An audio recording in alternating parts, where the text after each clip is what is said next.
कि भक्तों के भक्ति भाव से शुद्ध हुए हृदय में आप निश्चित रूप से निवास करते हैं। यह स्तुति इसलिए महत्वपूर्ण है क्योंकि जो ज्ञान का स्वरूप है सृष्टिकर्ता श्री ब्रह्मा जी, ये उनके भाव हैं, ये उनके शब्द हैं। सबसे पहले ब्रह्मा जी ने भगवान की श्रवण भक्ति की महिमा कही, और फिर दूसरी महत्वपूर्ण बात यहां इस स्तुति में यह कही कि भक्ति योग से शुद्ध हुए हृदय में आप निश्चित रूप से निवास करते हैं। इस पंक्ति में दो बात ध्यान देने की है। एक, तो जो हृदय शुद्ध होता है वो भक्ति योग से ही होता है। अब ब्रह्मा जी ने न तो ज्ञान कहा न कर्म कहा भक्ति योग से शुद्ध हुए हृदय में आप निश्चित रूप से निवास करते हैं।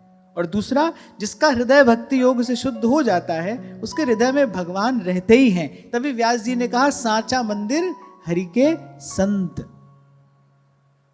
व्यास जी तो अपने भाव में कहते हैं कि भाई संत की आंख से ही भगवान देखते हैं, संत के मुख से ही भगवान खाते हैं, संत के मुख से ही भगवान बोलते हैं, संत के हाथ से ही भगवान स्पर्श करते हैं, और संत के शब्द से ही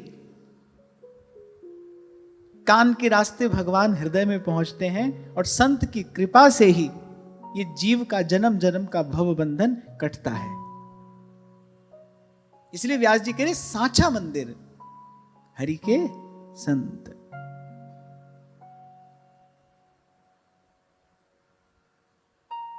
तो आगे ब्रह्मा जी कह रहे हैं, नाति प्रसीदति तथोपचितोपचारैराराधित सुरगणैर्हृदिबद्ध कामैः यत्सर्वभूत दयया सदलभ्यैको नाराजनेष्वहितः सुहृदन्तरात्मा। ब्रह्मा जी ने कहा, प्रभु आप एक हैं और आप ही आत्मा के रूप में घट घट में निवास कर रहे हैं। बड़ा महत्वपूर्ण श्लोक है, ध्यान से सुनना। ब्रह्मा जी ने कहा कि देवता लोग भी हृदय में भांति भांति के मनोरथ रख के अनेक अनेक दिव्य सामग्रियों से आपका पूजन करते हैं, आपका अर्चन करते हैं। तो ब्रह्मा जी ने कहा आप उस पूजन अर्चन से इतने प्रसन्न नहीं होते जितने सब प्राणियों पर दया करने से होते हैं। कुछ दिन पहले बड़े विस्तार से हमने इस विषय पर चर्चा की थी कि कलयुग का तो धर्म ही दया है, और श्रीमद् भागवत का सार स्वरूप उपदेश यही है, दयया सर्वभूतेषु संतुष्ट्या येन केन वा सर्वेन्द्रियोपशान्त्या च तुष्यत्याशु जनार्दन। सबसे पहली बात कह रहे जीव मात्र पे दया, दयया सर्वभूतेषु। दूसरी बात कह रहे हैं संतुष्ट्या येन केन वा, जो प्राप्त है उसमें संतोष। और तीसरी बात सर्वेन्द्रियोपशान्त्या च, माने मन के पीछे दौड़ना नहीं है, सत्संग से विवेक प्राप्त करके मन की गति को केवल दृष्टा बन के देखना है, मन के संकल्प विकल्पों का केवल दृष्टा बनकर रहना है। इस प्रकार का निरंतर अभ्यास करने से धीरे धीरे इंद्रियों की चंचलता कम होती है। संत भगवंत की सेवा करने से जो विषय में आसक्ति है वो शिथिल पड़ती है। तीन ही बात श्रीमद् भागवत में सार स्वरूप बताई है, पर उसमें सबसे पहली है दयया सर्वभूतेषु। और कबीर तो कहते हैं भाई कहीं कहीं मत दौड़ो, वो तो कहते हैं कहीं जाने की आवश्यकता नहीं है, कह रहे बस दाया राख और धर्म को पाले। जब धर्म को पाले कहते हैं माने अपने कर्तव्य का पालन करे। कह रहे दाया राख धर्म को पाले, और वो तो कहते हैं घर में रहे उदासी। अब यह उदास का तात्पर्य निराश हताश होना नहीं है।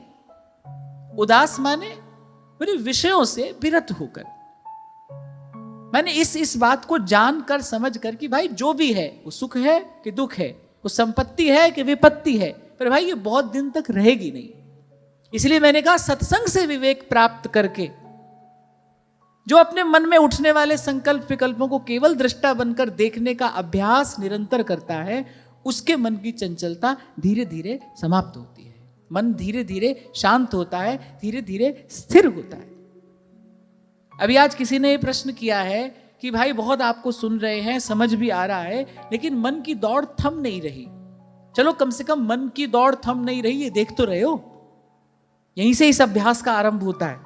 आपका मन दौड़ रहा है, आपके मन की दौड़ थम नहीं रही, कम से कम आपको इसका अनुभव तो हो रहा है। जाओ ढूंढो संसार में, आपको कितने लोग ऐसे मिलेंगे, मुट्ठी भर भी नहीं मिलेंगे, उनको इस बात की खबर ही नहीं है कि हमारे मन की दुर्दशा क्या है।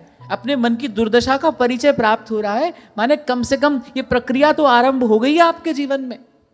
और मैं तो सदा ही आपसे कहता हूं भाई, धीरज धरना पड़ेगा, ये जन्म जन्म का रोग है। मैंने कभी आपको ऐसा झूठा प्रलोभन नहीं दिया कि भाई आप आज करोगे कल हो जाएगा ना, मैंने तो ऐसा कभी कहा ही नहीं। मैं तो कहता हूं आप चलोगे, फिर ठोकर लगेगी, फिर गिरोगे। इसलिए कबीर कहते हैं, गहरी नदिया नाव पुरानी। नदियां गहरी हो, नौका जर्जर हो तो पल पल डोलती है ना। अगर कभी आप नौका में बैठे हो, पुरानी नौका हो और सावन भादों का प्रबल प्रवाह हो, तो आप देखो पल पल नौका डोलती है। नौका में बैठने वाला पल पल घबराता है, भाई पार लगूंगा कि नहीं लगूंगा, और कुछ निश्चित नहीं होता कि पार उतरेगा कि नहीं। संग में लगे रहने से मन को निराशा नहीं होती, क्योंकि व्यवहार में जिस प्रकार की विकृतियां मनुष्य के जीवन में रहती हैं और जिस प्रकार माया का ये प्रबल प्रवाह है, ये तो भाई किसी भी प्रकार मन को स्थिर रहने नहीं देता। अरे आपकी मेरी क्या कहें, जो भगवान को पा लेने वाले महापुरुष हैं, वो अपने मन का अनुभव कह रहे हैं। कहा करूं तेरी प्रबल माया, देत मन भरमाए, हरि तेरो भजन कियो न जा। सूरदास कह रहे, जब मैं आऊं साधु संगुत कछुक मन ठहराए। संत के संग में आकर बैठता हूं तो मन को धीरज मिलता है। बाईसा कहती हैं, ऊंची नीची राह रपटनी, मुंह से चलो न जा। राह ऊंची नीची भी है, दिन रात उस दिव्य भाव में जो डूबे हैं वो भी कह रहे हैं, कबहू मन इत उत चल जात। और मैंने कहा भाई हम अपनी ओर देखें तो सत्संग की कृपा से जो आज हमारे हाथ में है ना, कम नहीं है वो।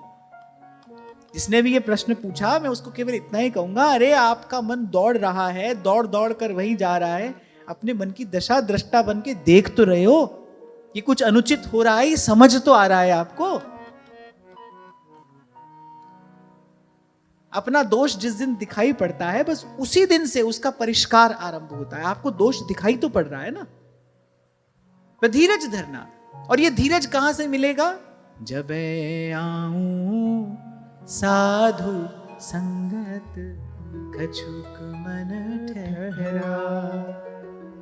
इसीलिए आपको कहता हूं कि आते रहना, सुनते रहना।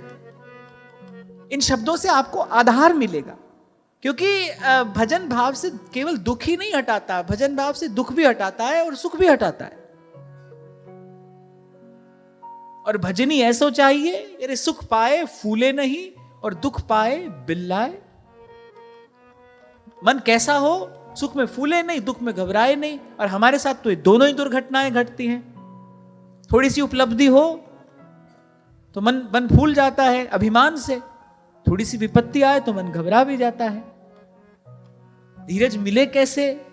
करे बस ऐसे ही संतों के संग, संतों के चरण में बैठकर, संतों की वाणी श्रवण करते करते मन को आधार मिलता है। और ये सदा से, इस रोग की सदा से यही औषधि रही है। आप जो मुझसे पूछोगे, मैं तो संतों की वाणी से ही उसका उत्तर खोज कर आपको दूंगा। संत कह रहे हैं, जब आऊं साधु संगत कछुक मन ठहराए।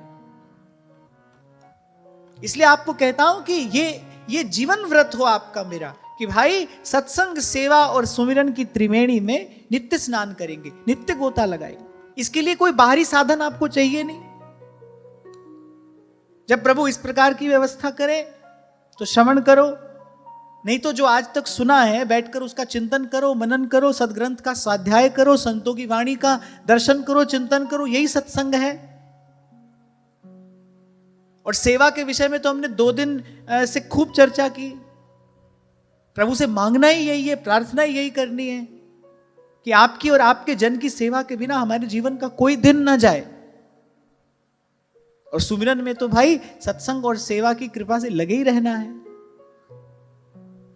और जब श्रीमद् भागवत सद्धर्म का उपदेश करती है, देखो क्या ये उपदेश सबके लिए नहीं है कि दया सर्वभूतेषु संतुष्ट्या येन केन वा सर्वेन्द्रियोपशांत्या च तुष्यत्याशु जनार्दन। और यहां ये बात ब्रह्मा जी कह रहे हैं। ब्रह्मा जी कह रहे हैं ठीक है, अनेक अनेक उपचारों से बड़े बड़े देवता लोग भी आपका अर्चन वंदन करते हैं, पर जैसे प्रसन्न आप किसी जीव पर दया करने से होते हैं वैसे किसी अन्य प्रकार से नहीं होते। तो ब्रह्मा जी ने एक प्रकार से प्रभु को प्रसन्न करने का मार्ग बता दिया ना। प्रभु को प्रसन्न कैसे किया जाता है? अरे दाया राख, अपने कर्तव्य का पालन करे और घर में रहे उदासी। बस इतना विवेक मन में रखे कि भाई ये जो सब हो रहा है ठीक है, हो रहा है, भगवान की लीलाएं होता रहे, लेकिन इस प्रवाह के साथ मुझे बह नहीं जाना है। इसलिए मैंने कहा मन के पीछे दौड़ना नहीं है। मन तो दौड़ेगा, मन तो जब तक प्रभु में मिल नहीं जाता तब तक दौड़ेगा। इसका भरोसा नहीं किया जा सकता है। कोई नहीं कह सकता है भाई अब मेरा मन स्थिर हो गया, अब ये स्थिर रहेगा, ऐसा नहीं कह सकता है कोई। तभी तो महाप्रभु कह रहे ना जानो छिन अंत। आज भाई कोई समाधि में पहुंच गया, अब वो ये ना सोचे कि भाई मैं इसी समाधि में ही रहूंगा। मन की गति का कोई पता नहीं भाई, मन कब कहा कोई छलांग लगा ले। पारासर सुर इंद्र कलप कामिनी मन फंद्या। 2 उदाहरण महाप्रभु ने दिए। एक महान तपस्वी, उनको भगवान के पिता होने का गौरव प्राप्त है, भगवान वेदव्यास के पिता महर्षि पराशर, और एक देवराज इंद्र। आप सोचो स्वर्ग में कौन सुख की कमी थी भाई। एक से एक अप्सरा देवराज इंद्र के दरबार में है, फिर भी देखो मन की गति कैसी है। ऋषि की पत्नी में मन आसक्त हो गया। और दूसरे परम तपस्वी महर्षि पराशर, उस कन्या पर उनका मन आसक्त हुआ जिसके शरीर से मछली की गंध आ रही है। अभी दोनों परिस्थितियों का विचार करो भाई। कोई कह सकता है कि मन टिका है तो टिका रहेगा, पता नहीं कब किसका मन कहां उछल जाए, कौन संकल्प कर ले। ना जानो छिन अंत कवन बुद्धि घटई प्रकाश। इसलिए इसका भरोसा नहीं किया जा सकता है। ये तो भाई दौड़ेगा, तब तक दौड़ेगा जब तक पूर्ण रूपेण से भगवान इसको स्वीकार नहीं कर लेते। प्रभु अपना लें, प्रभु इसको अपना कर लें, फिर लाली मेरे लाल की जित देखूं तित लाल। पर उससे पहले तो भाई मन की गति ऐसी ही है और ऐसी ही रहती है, रहेगी। इसीलिए इसके पीछे नहीं दौड़ना है। इसलिए मैंने कहा इसका तो दृष्टा बन के रहना है, इसको बस देखते रहना है। मन की मांगी चीज मन को नहीं दोगे, धीरे धीरे उसकी मांग कम होगी। आप और मैं क्या करते हैं, जो मन कहता है सो मन को देने के प्रयास में लग जाते हैं। मन ने जो खाने की इच्छा की वही बनाने में लग गए, उसी को पाने में लग गए। मन में कोई और इच्छा हुई, उसी को प्राप्त करने के प्रयास में दिन रात लगा दिए। आज तक यही तो करते आए। ईमानदारी से बताओ यही किया है कि नहीं आज तक? मन ने जो कहा उसी को कहने में, उसी को करने में, उसी को रचने में, उसी को पाने में अपना सारा जीवन लगा दिया। दिन रात उसी का चिंतन, उसी का भजन। जबकि तरीका क्या है? मन तो मांगेगा, मन में तो भांति भांति के संकल्प उठेंगे, पर मन जो मांगे मन को देना नहीं है, मन को दिया नहीं जाता है। फिर इसका क्या परिणाम आता है? धीरे धीरे मन की मांग कम होने लगती है। अब कोई मांगने वाला आपके द्वार पर रोज आए, 4 दिन आप नहीं दो, वही 5वें दिन वो नहीं आएगा। एक दिन आए, वो एक वस्तु मांगे, आप उसको 2 दो, तो अगले दिन भाई वो 4 मांगेगा कि नहीं मांगेगा? अपने व्यवहारिक जीवन से ही आप इसको समझो। कोई मांग रहा है, आप दे रहे हो, तो भाई वो तो मांगेगा। तो आप ये सोचते हो भाई मन लग जाए। नहीं, मन का स्वभाव ऐसा नहीं है। मन को तो अभ्यास और वैराग्य से वश में किया जाता है। मन तो अड़ियल घोड़ा है भाई। इस पर कोई सवार हो तो ये अपने सवार को गंतव्य तक नहीं पहुंचाता है, कहीं ना कहीं और ही गिराकर छोड़ता है। और जीव के बंधन का कारण भी यही है, मोक्ष का हेतु भी यही है। इसको अभ्यास और वैराग्य से वश में किया जाता है, और इसमें धीरज रखना पड़ता है, इसमें धीरज धरना पड़ेगा। एक और बात बड़ी महत्वपूर्ण है, इसके लिए आपको आत्मबल भी चाहिए। वो आत्मबल कहां से आएगा? वो आत्मबल आएगा भगवान के नाम से, भगवान नाम के स्मरण से वो आत्मबल आएगा। और भगवान नाम में रुचि कैसे होगी? सत्संग से।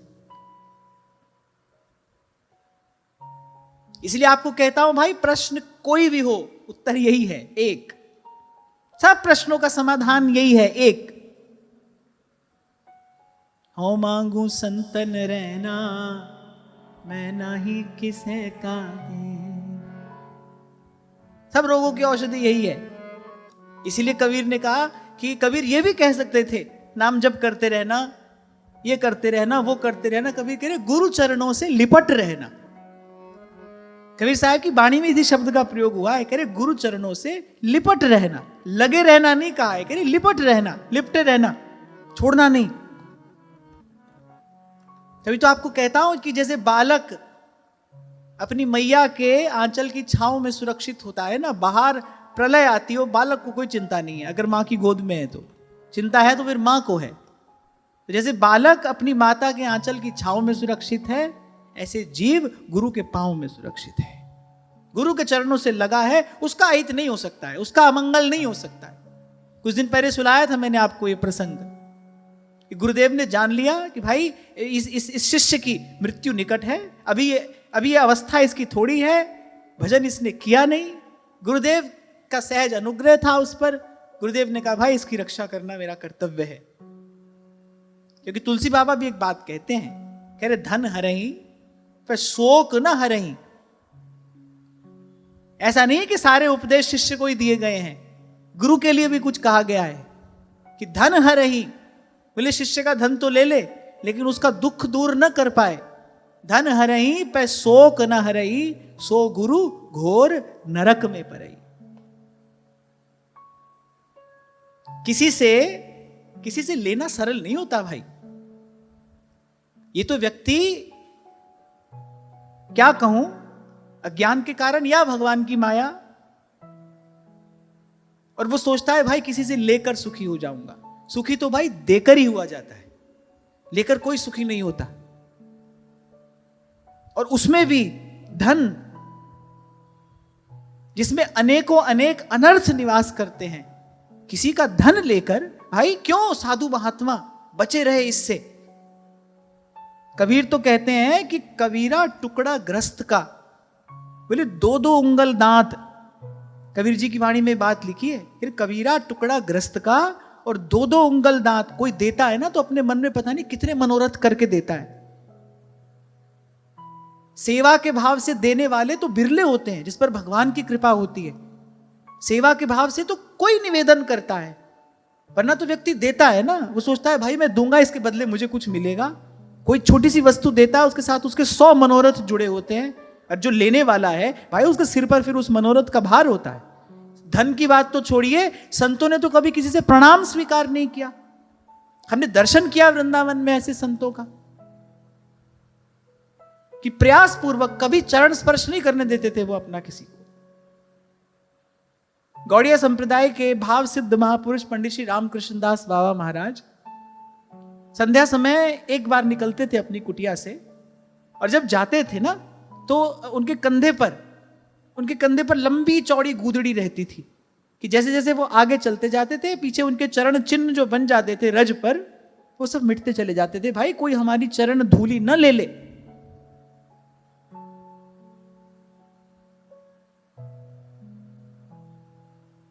तो कोई सोचे भाई मैं यहां से वहां से छीन कर झपट कर मैं पालूं और सुखी हो जाऊं, ना ना, सुख का रास्ता ये नहीं है। इसीलिए आपको कहता हूं भाई भगवान से ये प्रार्थना करना कि कभी सेवा करानी ना पड़े हमको किसी से, हम सेवा करते रहें। हमारे तन से, हमारे मन से, हमारे धन से, जो भी हमारे पास में है उससे सेवा होती रहे, हम किसी से सेवा कराए नहीं। तेरे जन के हित लगे, तन मन धन सब ठाट, आत्मा तुझ में ही रमे और मुख में तेरा पाठ। खैर मैं ये कह रहा था कि मन को नियंत्रित करने के लिए संकल्प का बल चाहिए। आत्मबल चाहिए। वो आत्मबल आता है भगवत भजन से, भगवान नाम से उस शक्ति की प्राप्ति होती है। और भगवान नाम में रुचि होती है निरंतर सत्संग से। तब ही हो ही सब संशय भंगा, जब बहुकाल करिए सत्संगा, जब बहुकाल करिए सत्संगा।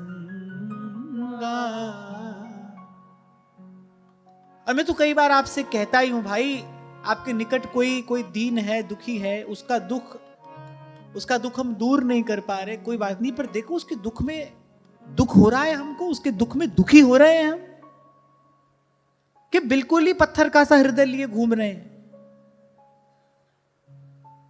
बोले जिसको दीन को देखकर दया नहीं आती, वो दीन बंधु का नाम किस अधिकार से लेता है? कहा जान के लेत है दीन बंधु को नाम। और यहां तो ब्रह्मा जी ने एक प्रकार से इस बात की घोषणा ही कर दी, भाई किसी साधन से भगवान प्रसन्न नहीं होते, जीव पर दया करने से ही प्रसन्न होते हैं। बाबा बुल्ले शाह तभी तो कहते हैं, बुल्लिया मंदर ढा मसीदा ढा ते ढा जड़ा कुछ टहिंदा, पर कदे ना ढावी दिल किसे दा, रब दिलां विच रहिंदा। आपकी क्रिया से, आपकी वाणी से, आपके भाव से देखना कहीं किसी का अहित ना हो। कभी कभी कोई बोलते बोलते इतना कठोर शब्द कह देता है, वो इतने कटु शब्दों का प्रयोग कर देता है कि सुनने वाले का हृदय आहत हो जाता है। अरे और कहीं भगवान है नहीं है, पर मनुष्य के, मैं कहता हूं प्राणी मात्र के घट घट में तो भगवान का वास है, वहां तो भगवान बैठे ही हैं। यहाँ ब्रह्मा जी कह रहे हैं, परमात्मा से ये बात ब्रह्मा जी कह रहे हैं, प्रभु आप ही तो हैं जो घट घट में आत्मा के रूप से विराजमान है। किसी ने किसी विशाल वृक्ष के एक पत्ते में सुई की नोक से छेद किया, तो भाई उसने कष्ट तो वृक्ष को ही दिया है ना, उसने दुखाया तो उस वृक्ष को ही है। कैसा हो जाता है भक्त का हृदय, और मैं कहूंगा कैसा हो जाना चाहिए। कल भी मैं आपसे कह रहा था भाई, सोना भूमि से निकले कभी ना कभी तो उसको कसौटी पे खरा उतरना पड़ता है, ऐसे ही कभी ना कभी हमको भी कसौटी पर खरा उतरना पड़ेगा। अपने आप को देखते भालते रहना चाहिए, अपने आप को टटोलते रहना चाहिए। मैं कहता हूं अपनी संभाल तो करते रहना चाहिए। कैसा होना चाहिए भक्त का हृदय? आप देखो नामदेव जी की टांग में पीड़ा देने वाला घाव है, और वैद्य कह रहे हैं भाई एक ही औषधि है इसकी, अमुक वृक्ष की छाल लाकर उसको पानी में उबाल कर उसके पानी से ये घाव धोया जाए तो ये स्वस्थ हो जाएगा। चल तो पड़े नामदेव जी हाथ में कुल्हाड़ी लेकर, पर वृक्ष पर चला नहीं सके, खाली हाथ लौट आए। घाव से रक्त स्राव हो रहा है, पीड़ा हो रही है। माता ने कहा कि बेटा औषधि लेकर क्यों नहीं आया? नामदेव जी के नेत्र सजल हो गए। नामदेव जी ने कहा माता अपना दुख दूर करने के लिए मैं किसी को दुख नहीं दे सकता हूं। नामदेव जी की माता तो परम भक्ता है ही, उनकी भक्ति तो अद्भुत है, तभी तो नामदेव जी उनके गर्भ में आए। पर जैसे ही सुना, दोनों हाथ उठा लिए उन्होंने, नामदेव जी के मस्तक पर रखे, कहा बेटा तू सच्चा साधु है, तू मेरी कोख से जन्मा है, इस बात का मुझे गौरव है। मैं प्रसन्न होकर तुझे पूर्ण भक्ति का आशीर्वाद देती हूं, तू सच में साधु है। ऐसा होता है भगवान का भक्त। नामदेव जी कह रहे हैं मैं अपना दुख दूर करने के लिए किसी को दुख नहीं दे सकता। इसलिए मैंने कहा आपकी क्रिया से, आपकी वाणी से, आपके भाव से भी किसी का अहित ना हो जाए। और जिसने ऐसा किया उसने सब अनाचार किए, उसने सब अनाचार किए। कि मैं आपको एक बात कह रहा हूं, शब्द थोड़े कठोर लग सकते हैं किसी को, तत्व की प्राप्ति में, भगवत तत्व की अनुभूति में बाहरी किसी क्रिया का कोई विशेष महत्व नहीं है। आप कम करते हो, अधिक करते हो नहीं करते हो, बाहरी किसी क्रिया का कोई विशेष महत्व नहीं है। इसीलिए बार बार आपको कहता हूं भाई, आपका जीवन सुंदर बने, आपका मन मंदिर बने, भगवान ने अर्जुन से कहा, हृदय से अर्जुन तिष्ठति, मैं तो यहीं पर आकर बैठूंगा, मैं तो यहीं विराजमान होऊंगा। पर कल इस विषय पर हम बात कर रहे थे ना, बाहरी क्रिया करना बड़ा सरल है, इसीलिए व्यक्ति उसी को करके अपने आप को धन्य समझने लगता है, उसी को करके अपने आप को पूर्ण समझने लगता है। बाहर की क्रिया करना सरल है भाई, कोई भी कर लेगा, थोड़े से अभ्यास के बाद कोई भी करने लगेगा। स्वयं को साधना कठिन है, पर भाई करना तो आज कल या जिस किसी जन्म में भगवान की कृपा हो, करना तो जीव को यही पड़ेगा। बात तो इसी के किए बनेगी भाई, इसी साधन का अभ्यास करना चाहिए। और मैं तो कहता हूं सार स्वरूप एक बात प्रभु से कहो, प्रार्थना करो, यही आशीर्वाद गुरुजनों से भी मांगो कि तन मन धन जो है ना, वो किसी ना किसी प्रकार से बस सेवा में लग जाए। जो भी है, मैं ये नहीं कह रहा हूं कि आपको किसी से उधार लेकर और किसी को देना है, ना, जो अपने पास में है, जो पत्र पुष्प भगवान ने हमारे हिस्से दिया है, उससे भगवान की और भगवान के ही स्वरूप इस संसार की सेवा हो जाए।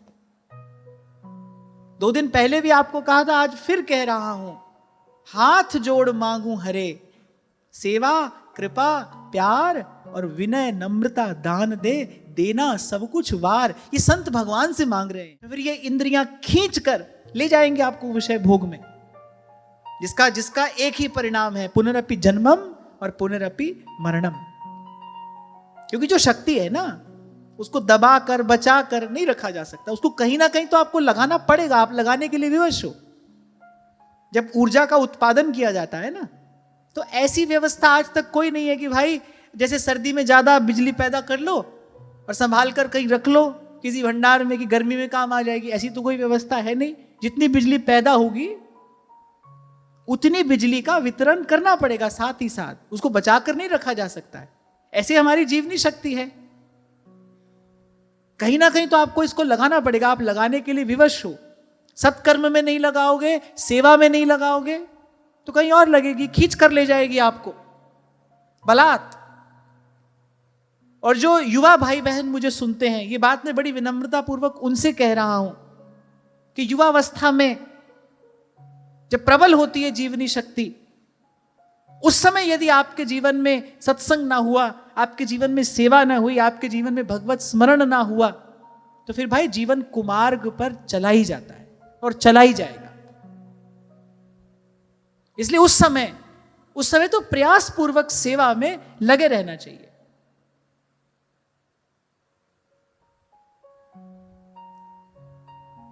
और मैं तो ये भी कहूंगा, बहुत बार ये सुनने में आता है, देखने में आता है, आप लोग पूछते भी हैं कि अब हमारी इच्छा होती है सब छोड़कर भजन करें। नहीं भाई, ऐसी अवस्था बड़ी देर के बाद जाकर भगवत कृपा से, गुरु कृपा से किसी बिरले जन को प्राप्त होती है। तब तक तो भाई इस शरीर से सेवा करते ही रहना चाहिए। मेरा मत तो यही है। और उसमें भी युवा अवस्था में, मैंने कहा जब जीवनी शक्ति प्रबल होती है, जब आपकी इंद्रियों में शक्ति है, उस समय आप सोचो भाई बैठ जाएंगे और समाधि लगा लेंगे, भजन कर लेंगे। भाई ऐसा बहुत लोगों को हमने प्रयास करते देखा और उन लोगों को असफल होते हुए भी देखा। और फिर होता क्या है, इत व्यवहार न उत परमारथ और बीच ही बीच जो जन्म गमायो।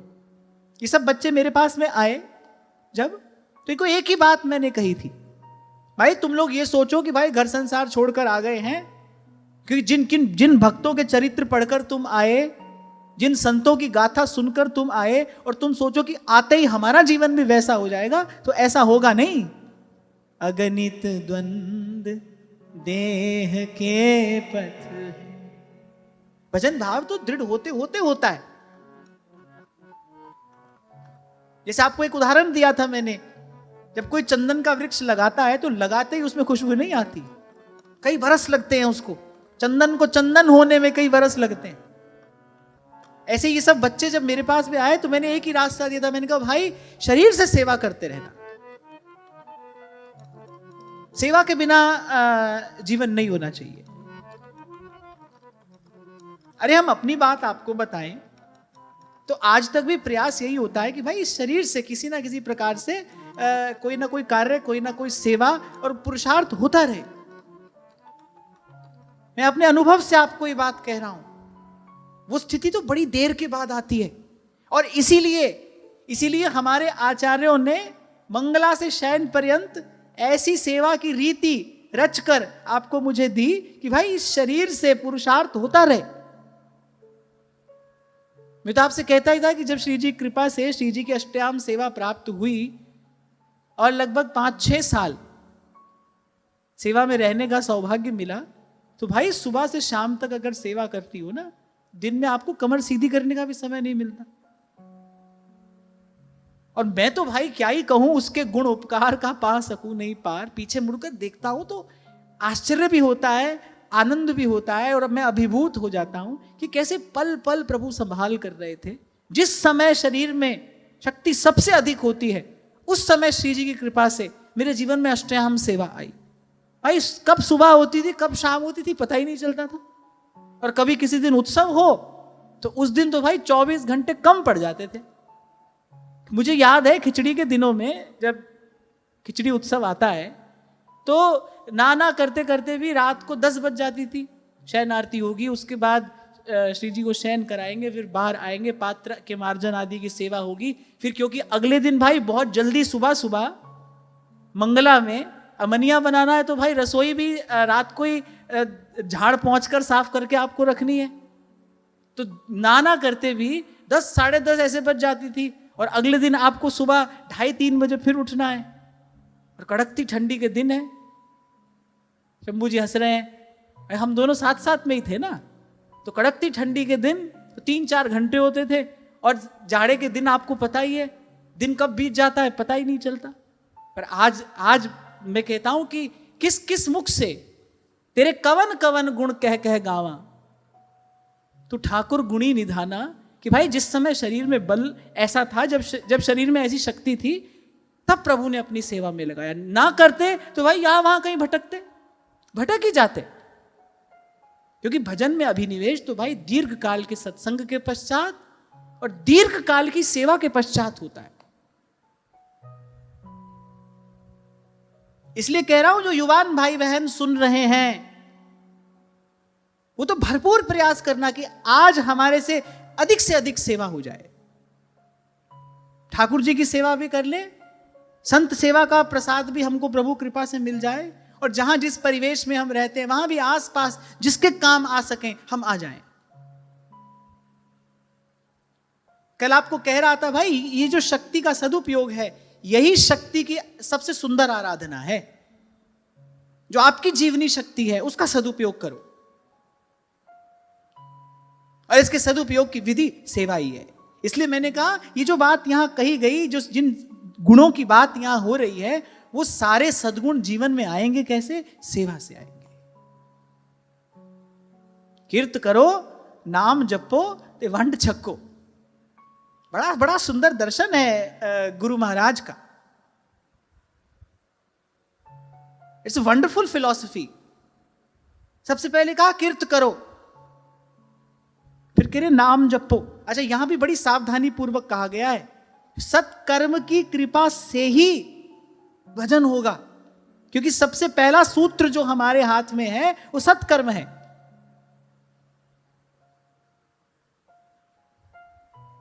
सबसे पहला सूत्र जो भगवान ने हमारे हाथ में दिया है भाई, वो सत्कर्म दिया है।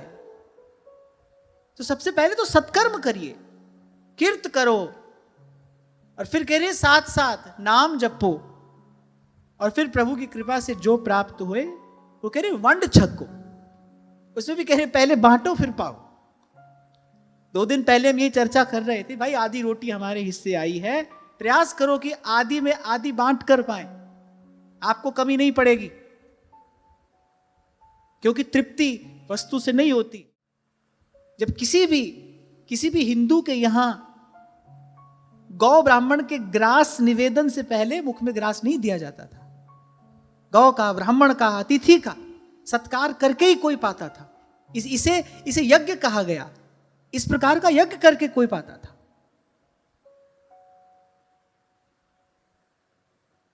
एक बात मैं अपनी ओर से इसमें जोड़ दूं कि ये सब कार्य पुण्य की दृष्टि से नहीं करना।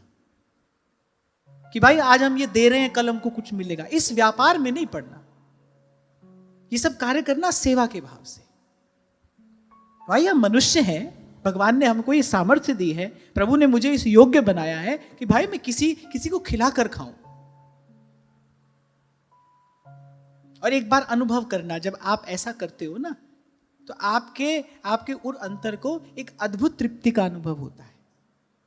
खाली भोजन करने से तो पेट भरता है, वो भी थोड़ी देर के लिए, फिर भूख लग जाती है।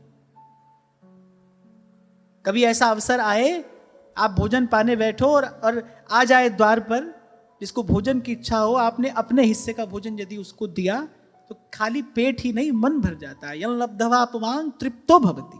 किसी अद्भुत तृप्ति का, किसी अद्भुत संतोष सुख का अनुभव होता है इस प्रकार से। और संतों ने तो यही जीवन शैली अपनाई, कह रहे बांट कर खाना, वैकुंठ को जाना। इससे होगा क्या? इससे देने का संस्कार पड़ेगा। अभी थोड़ी देर पहले मैंने आपसे कहा ना, लेकर सुख नहीं मिलता है भाई, बांटकर सुख मिलता है, देकर सुख मिलता है। इससे देने का संस्कार पड़ता है। और मैं देने का संस्कार क्यों कह रहा हूं? क्योंकि आज तक हम देते आए, व्यापार बुद्धि से देते आए। भाई हम दे रहे हैं, हम दान कर रहे हैं, इसके बदले हमको कुछ मिलेगा। मुझे तो दान शब्द ही अच्छा नहीं लगता। मेरे शब्दकोश में तो शब्द ही नहीं है। दान शब्द अच्छा नहीं लगता मुझे। दान तो भाई दाता करता है, और दाता एक है, दाता एक राम। दान तो प्रभु कर रहे हैं, बाकी तो सब लेने वाले हैं। आप और मैं तो इसी में धन्य हो जाएं, इसी में कृतज्ञ हो जाएं कि प्रभु हमारे हाथ से दिला रहे हैं किसी को। प्रभु ने देने के लिए आपको मुझे चुना है, हम तो इसी में निहाल हो जाएं। भगवान ने मुझे चुना। ध्यान रखना, जो काम आप कर रहे हो, जो काम आप कर रहे हो, जो काम मैं कर रहा हूं, और मैं कह रहा हूं जो काम सब मिलकर कर रहे हैं, वो करने के लिए प्रभु का एक अकेला संकल्प पर्याप्त है। लोभ हो तो इस बात का हो, भाई अधिक से अधिक सेवा मेरे माध्यम से हो जाए, मेरे साधन का अधिक से अधिक सदुपयोग हो जाए।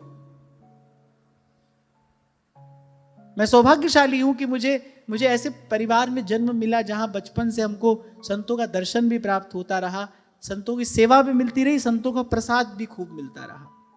मुझे बहुत अच्छे से याद है कि भाई नगर में कोई संत आता था ना, तो हमारी इच्छा यही होती थी भाई कि हमारे घर इन संत भगवान के चरण अवश्य पड़ जाए।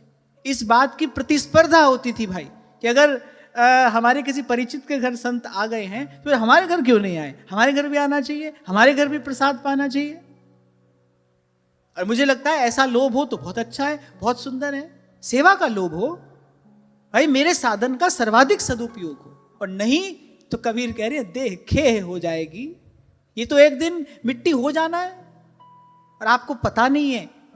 भीतर ही भीतर जैसे कपूर की टिकिया खुले में कोई रख दे, उड़ते उड़ते उड़ी जाती है, ऐसे ही तन मन की शक्ति धीरे धीरे जा ही तो रही है।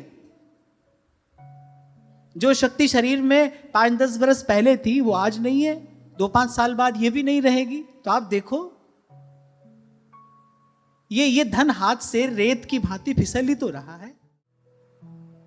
पंजाबी में स्वामी को भी साईं कहते हैं, मालिक, जो हमारा स्वामी है।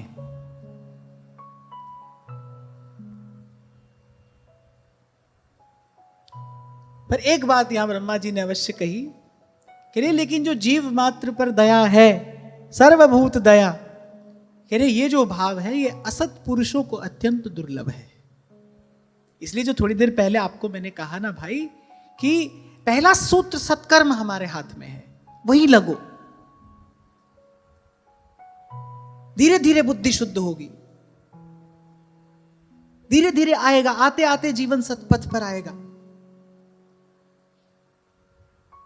ये दैवी गुण है, इससे भगवान रीझते हैं, भगवान प्रसन्न होते हैं।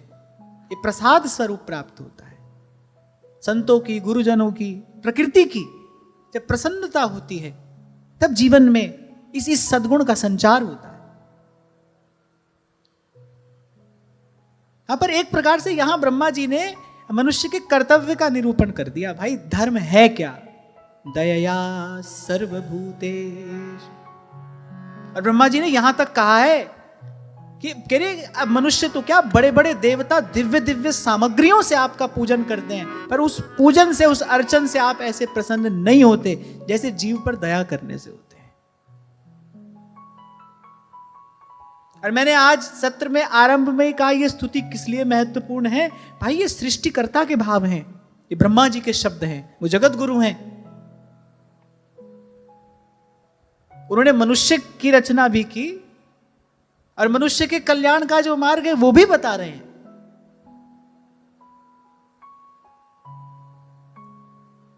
और ये जो छोटी सी बात मैंने आपको निवेदन की, ये सारे दिव्य गुण जीवन में आते हैं सेवा से। और फिर कहता हुआ मैं आगे बढ़ूं कि नहीं करोगे शरीर से सेवा तो फिर इंद्रियां खींचकर विषय के सेवन में लगाएंगी, आप कुछ नहीं कर पाओगे।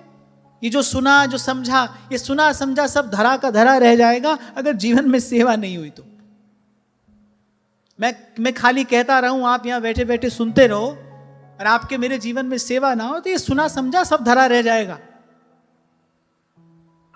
कितना भी बढ़िया भोजन करो, उत्तमोत्तम व्यंजन आपने पाया है, बैठे बैठे पच जाता है। भोजन पचाने के लिए परिश्रम करना पड़ता है कि नहीं? और गरिष्ठ वस्तु पाई हो तो वो तो पचती ही परिश्रम से है। आप बैठे बैठे केवल भोजन करते रहो, काम नहीं करो, देखो 4 दिन में शरीर रोगी हो जाएगा। ऐसे जो यहां मैं कह रहा हूं आप सुन रहे हो, ये जो सुनना कहना समझना है, जैसे जैसे परिश्रम से जो भोजन आपने किया है वो भोजन रस में परिवर्तित होता है, ऐसे ही जो ज्ञान यहां कथन श्रवण किया जा रहा है, जो कहा सुना जा रहा है, इसका वास्तविक ऐश्वर्य माधुर्य जीवन में प्रकट ही सेवा से होता है।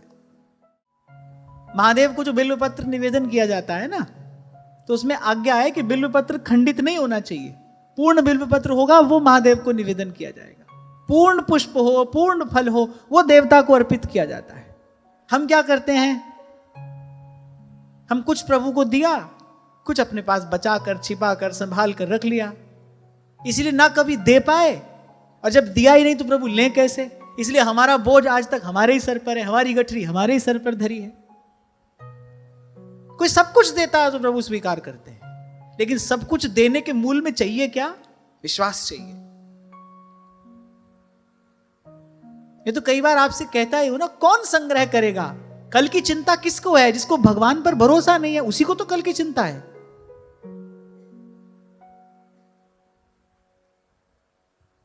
साधारण जो व्यक्ति व्यवहार में लगा है उसको तो भाई ठीक है, गौ ब्राह्मण अतिथि की सेवा के लिए कुछ संग्रह करना पड़ेगा, लेकिन जो साधक है उसको किस बात की चिंता है?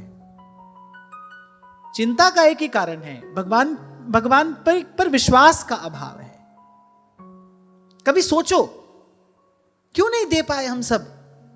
कौन कौन रोकता है हमें सब प्रभु पर न्यौछावर करने से, सब प्रभु को दे देने से? कौन रोकता है?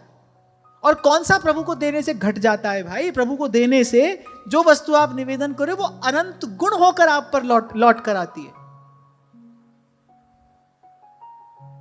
हमारे बाबा कहा करते थे, बोले भैया ठाकुर जी को कोई चना पवाए तो ठाकुर जी रबड़ी करके लौटायो करे। ऐसा तो प्रभु का स्वभाव ही है। 2 मुट्ठी तंदुल के बदले भगवान 3 लोक का वैभव दे देते हैं। परमानंद इंद्र सो वैभव विप्र सुदामा पायो। एक तो है किसी कठोर हृदय को, कृतज्ञ व्यक्ति को कुछ देना कि भाई वो ले भी लेता है और आपका उपकार भी नहीं मानता है। एक होता है किसी सज्जन सहृदय को कुछ देना। आप किसी सज्जन को, किसी सहृदय व्यक्ति को कुछ दो तो भाई वो आपकी वस्तु बड़े आदर से सिर माथे भी लगाता है और उसके बदले आपको अपनी ओर से कुछ ना कुछ निवेदन करने का प्रयास भी करता है। एक सज्जन व्यक्ति भी ऐसा है। भगवान को अगर कोई कुछ निवेदन करे तो भगवान का एक नाम अनंत है। यहां ब्रह्मा जी यही कह रहे हैं, जो आपको निवेदन किया जाता है वो तो अक्षय हो जाता है, वो अनंत हो जाता है। रीझ तो गए थे भगवान जब बलि ने अपने आप को दे दिया। जब तक 2 पग रखे थे भगवान ने, तब तक तो भगवान थोड़े से रुष्ट थे। भगवान ने कहा अच्छा इसको देने का बड़ा मान है, मैं दे दूंगा। मैं बार बार कह रहा हूं लेकिन ये समझ ही नहीं रहा है। लेकिन प्रहलाद जी की कृपा से, मैं तो यही कहूंगा, प्रहलाद जी की कृपा से जब बलि को ये सद्बुद्धि आई और प्रभु बलि ने अपना मस्तक प्रभु के चरणों में रख दिया, फिर भगवान ने कहा अब मैं तुझे कुछ देना चाहता हूं। इसी बात की तो प्रतीक्षा करते हैं भगवान। त्रिलोकी तो भगवान ने 2 पग में नाप ली। भगवान ने कहा हमारी वस्तु हमें दे रहा है और देने का अभिमान और कर रहा है। भगवान ने कहा इसको तो मैं किसी गिनती में गिनता ही नहीं, ये क्या देना हुआ, तो मेरी वस्तु है, मैंने ले ली। लेकिन जब अपना मस्तक झुकाया बलि ने, बलि को सद्बुद्धि आई, बलि को सद्बुद्धि आई, बलि ने अपना मस्तक झुकाया। बलि ने कहा ठीक है, दाता जो है वो दान से अलग होता है, जो देने वाला है वो दान से अलग है। मेरे पास जो था 2 पग में आपने सब ले लिया, पर अभी मैं बचा हूं, लाइए तीसरा पग मेरे मस्तक पर रखिए। अपने आप को दिया, भगवान प्रसन्न हो गए। और फिर भगवान ने जो दिया वो बलि के पास आज तक अखंड रूप से विराजमान है। ध्यान रखना, जो प्रभु देंगे, कह रहा है भाई यहां से नहीं लेंगे। कुंभन दास जी को अकबर बुलाता है मान सम्मान देने के लिए। कुंभन दास जी कह रहे भाई यहां से हमारा कुछ न लेने का व्रत है, हम जो लेंगे अपने गोपाल जी से लेंगे। मेरे प्रभु समर्थ हैं, मैं किसी और के आगे अपना हाथ क्यों फैलाऊं। और वो कण दे या मण दे, ये उसकी राजी, उसकी इच्छा, पर जो लेंगे प्रभु से लेंगे। इसको कहते हैं जीवन में प्रसाद का व्रत होना, कि भाई जो पाएंगे वो प्रसाद ही पाएंगे, जो मिले वो प्रभु से मिले, प्रभु की इच्छा से मिले, प्रभु की कृपा से मिले, प्रभु के प्रसाद से मिले। खैर मैं तो ये कह रहा था, कौन रोकता है हमको, हम अपना सर्वस्व भगवान को निवेदन कर दें, इससे कौन रोकता है? विश्वास का अभाव हमको रोकता है। और विश्वास के अभाव के मूल में क्या है? विश्वास के अभाव के मूल में क्या है? क्यों हमको वैसा विश्वास नहीं है जैसा मीराबाई सा को था? एक क्षण नहीं लगाया और विष का प्याला पी गई। एक प्रकार से वो जीवन दान करना ही तो था, भक्ति भाव पर अपना जीवन न्यौछावर करना ही तो था। बैठा बैठा तो व्यक्ति सारा संसार भगवान पर न्यौछावर करता ही रहता है। एक भजन गाने वाले एक बार गा रहे थे, तेरी मुस्कान पर संसार वार दूं और तेरी चितवन पर स्वर्ग वार दूं। एक महात्मा सुन रहे थे, बोले हाँ अपने बाप का कुछ ज्यादा थोड़ी है, बैठे बैठे कुछ भी कहते चलो। तो इस बात कहने सुनने की बात तो एक है, पर जब समय आता है कहां चूक जाते हैं हम। क्या है मीरा जी के पास में, कहां से आया ऐसा सुदृढ़ विश्वास? एक क्षण नहीं लगाया अपना जीवन न्यौछावर करने में। सबसे अधिक प्रिय व्यक्ति को अपना आपा ही तो होता है, सर्वाधिक प्रिय अपना आपा ही है। आप कहते हो कि भाई नहीं अपना आपा कैसे, हम तो किसी से प्रेम करते हैं। अरे उससे प्रेम करके सुख तो आपको ही मिल रहा है। आप किसी से प्रेम कर रहे हो, आपको अच्छा लग रहा है, तभी तो आप प्रेम कर रहे हो। मूल में क्या है? अपना ही सुख तो है। सबसे प्रिय व्यक्ति को अपना आपा ही तो है। मीरा जी ने वही अपना आपा भगवान पर न्यौछावर कर दिया, एक क्षण नहीं लगाया। कहां से आया ऐसा विश्वास? हमारे जीवन में यदि विश्वास का अभाव है तो क्यों नहीं है वैसा विश्वास? तो मुझे ऐसा लगता है भाई ये जो विश्वास है ये दैवी संपद है। संत गुरुजन कृपा करके इसको प्रदान करते हैं। और मैं कहता हूं कृपा मांगी नहीं जाती, आशीर्वाद तो मिल जाता है। देने वाला कब दे देता है उसको भी पता नहीं चलता, लेने वाले की झोली में कब पड़ जाता है उसको भी पता नहीं चलता।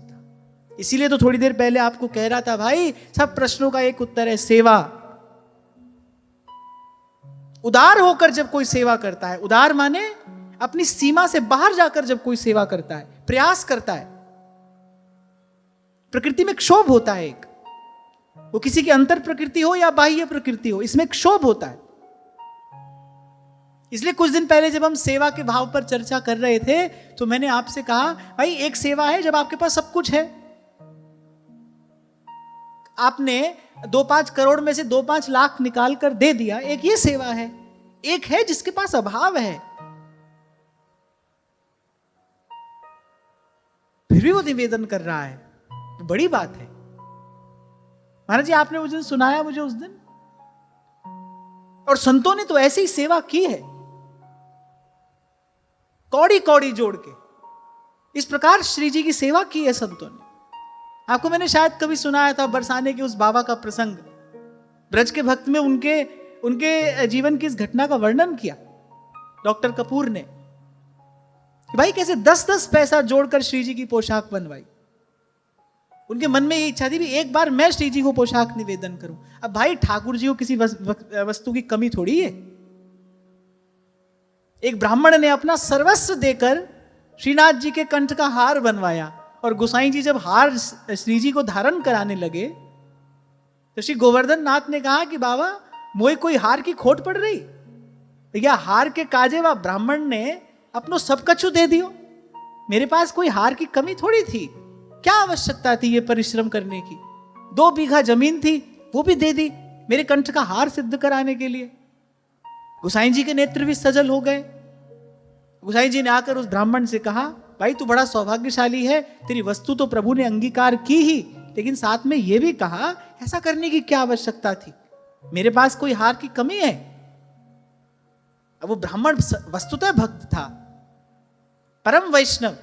उसने कहा, बोले प्रभु को कमी पड़े और हम सेवा करें, फिर तो सेवा करने का अवसर कभी आएगा ही नहीं। प्रभु को क्यों कमी पड़ने लगी।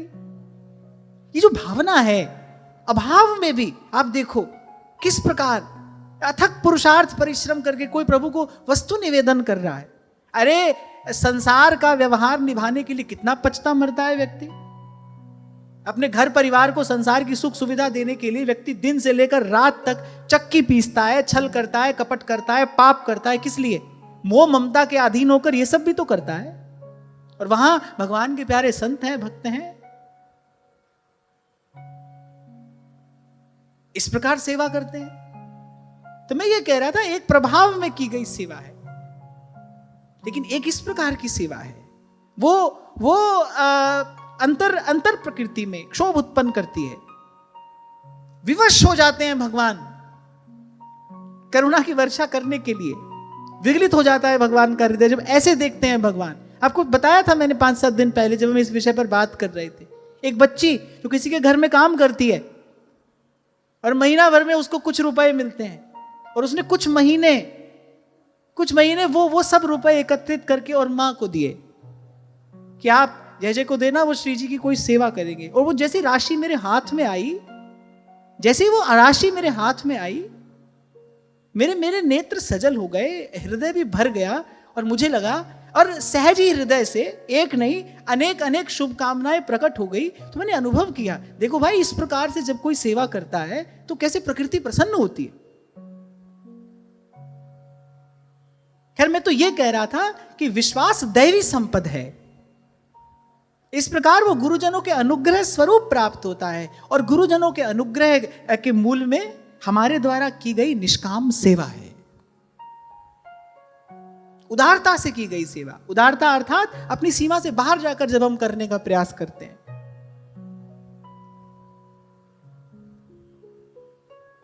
इसलिए मैंने कहा, कहना सुनना तो ठीक है, कितना भी उत्तम भोजन करो भाई उसको पचाने के लिए मेहनत करनी पड़ती है। ये जो उत्तम ज्ञान आप और मैं श्रीमद् भागवत की सन्निधि में यहां प्राप्त कर रहे हैं, लेकिन ये ज्ञान, इस ज्ञान का प्रकाश हमारे अंतर बाहर को प्रकाशित करे, उसके लिए युक्ति है कि भाई सेवा में लगे। हरि नाम से नेह पले तो पालिए, सेवा में देह गले तो गान। और ब्रह्मा जी ने कहा, भाई नाना प्रकार के व्रत, दान, धर्म, तपस्या सब आपकी प्रसन्नता के लिए ही तो किए जाते हैं, और ये आपकी प्रसन्नता का बड़ा सीधा सहज मार्ग है। ये आपकी प्रसन्नता का बड़ा सीधा सहज मार्ग है। और भाई भगवान के प्रसन्न होने पर क्या अप्राप्य रह जाता है। सकल पदार्थ द्वार ठाड़े, श्री गिरिधर पक्ष किए, श्री गिरिधर पक्ष किए। श्री कृष्ण प्रसन्न हो जाएं, श्री कृष्ण अनुकूल हो जाएं, तो भाई क्या प्राप्त करना शेष रह जाता है। मैं तो सदा से ये बात कहता आया हूं, व्यक्ति द्वार द्वार भटकता है, इस बात का विचार नहीं करता, इस बात का विचार नहीं करता है जो दे रहा है वो प्रभु का ही तो दिया दे रहा है। आगे कहा ब्रह्मा जी ने, प्रभु आप ही तो हैं जो मेरे, अपने और शिव के रूप में प्रकट होकर इस सृष्टि की रचना, पालन और संहार करते हैं। आपके अतिरिक्त दूसरा है कौन?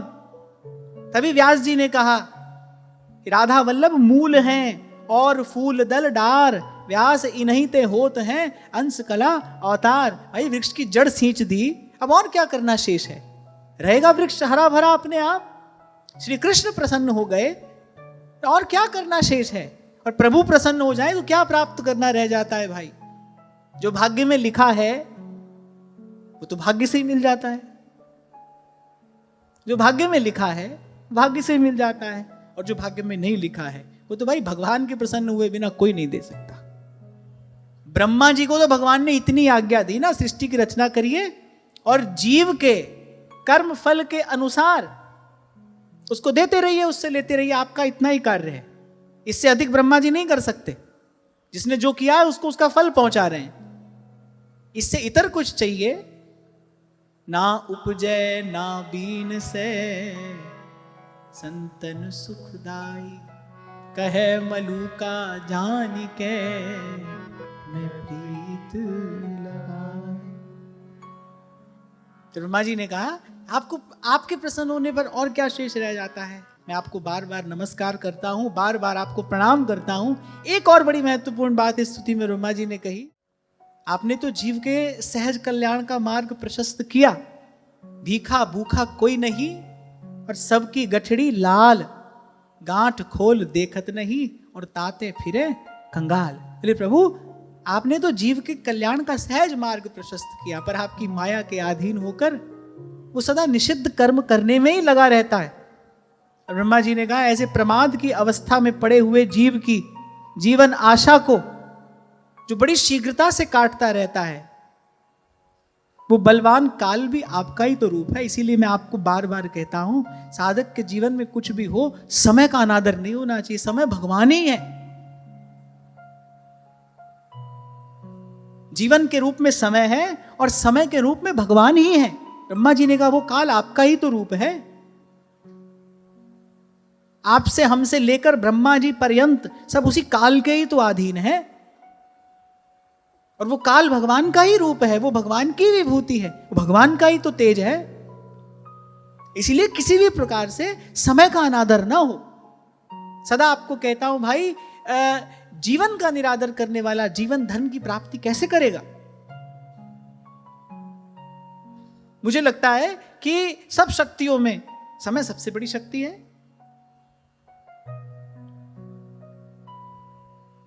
व्यवहार जगत को भी जब देखता हूं तो कभी कभी विचार होता है कि देखो भाई, अपनी आंख के सामने हमने कितनों को बनते बिगड़ते देख लिया। ये तो संसार है, देखकर आश्चर्य होता है, पर विचार करता हूं कि देखो कल सारा संसार किसी व्यक्ति को भगवान का अवतार समझ रहा था, आज वो अपने किसी उपक्रम में असफल होता है तो यही संसार है, जाने क्या क्या कहने लगता है। तो व्यक्ति को केवल इस बात का भ्रम ही तो है कि मैं बन गया और मैंने बना दिया। तभी तो महादेव हंसते हैं, बोले भी हंसी महेश तब ज्ञानी मूढ़ न को, जी ही जस जग रघुपति करहि, सोती ही छिन तस हो, सोती ही छिन तस हो। कोई बनने बनाने वाला नहीं भाई, समय है, समय है। संत कहते हैं कि देखो ऐसे वैसे और कैसे कैसे हो गए, और कैसे कैसे ऐसे वैसे हो गए। ये किसकी महिमा है भाई? समय की महिमा तो है। इसलिए महाप्रभु कह रहे हैं, भूता काल गति क्रमेण वलिना हि दैव तुभ्यं नमः। समय समय पर होता है, समय समय की बात, किसी समय का दिन बड़ा और किसी समय की रात, और काल के रूप में ही तो भगवान इस सारे अस्तित्व को नियंत्रित कर रहे हैं। उन काल भगवान का अनादर नहीं होना चाहिए। और समय का सबसे बड़ा आदर यही है, सांस सांस सिमरे गोविंद, मन अंतर की तो इस प्रकार भगवान के स्वरूप को, स्वभाव को, भगवान के ऐश्वर्य को, माधुर्य को, भगवान की शक्ति को, भगवान की विभूति को अनेक अनेक प्रकार से प्रणाम करते हुए ब्रह्मा जी ने कहा, प्रभु आप संपूर्ण जगत के एकमात्र सुहृद हैं और शरणागतों पर कृपा करने वाले हैं। मैं भी आपकी शरण में आया हूं। जो कार्य आपने मुझे प्रदान किया है, अब उस कार्य को करने की शक्ति भी आप मुझे कृपा करके प्रदान करिए। आप मुझे वो ज्ञान दीजिए, आप मुझे वो शक्ति दीजिए जिससे आपकी आज्ञा अनुसार इस सृष्टि की मैं पुनः रचना कर सकूं।